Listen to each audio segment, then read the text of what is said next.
Garmin patent has surfaced and it quietly points to something big.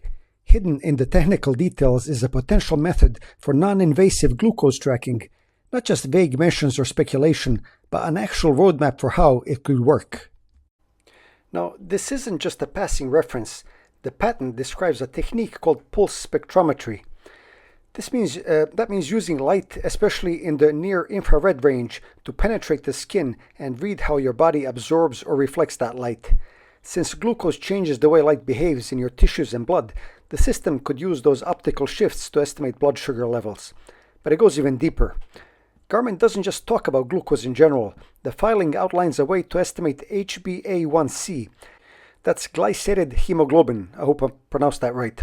Now, this is a marker used in medicine to track your average blood glucose levels over the past few months. It's the gold standard in diabetes care. So if Garmin can pull this off from the wrist, it's a big deal. The method uses multiple wavelengths of light and processes both the AC and DC components of those PPG signals. From that, it can estimate oxygenated and deoxygenated hemoglobin levels that calculate the glycated version. This could let Garmin devices track your metabolic health over time, not just in the moment. That's a huge contrast to traditional blood glucose monitors or even CGMs, which show you what's happening now. Garmin seems to be aiming for the long view. Think of it like a future Garmin metric that slowly evolves as your lifestyle habits improve or decline. Clinicians use HbA1c because it gives a stable long-term reading that isn't thrown off by what you ate, for example, for breakfast.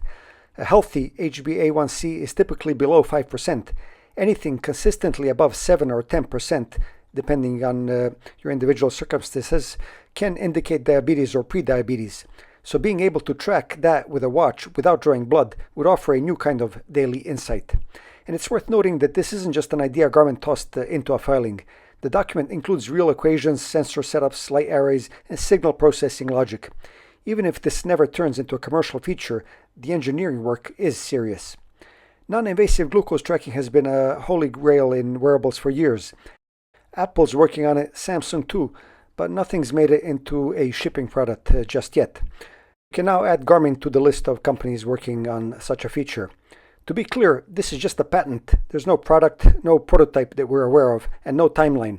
But it gives us a glimpse of where Garmin might be heading. A wearable that can track your long-term blood sugar trends without breaking the skin, that's the kind of health tech people have been waiting for. And if it ever arrives, and I'm sure it will one day, it could make tracking your metabolic health as easy as checking your steps.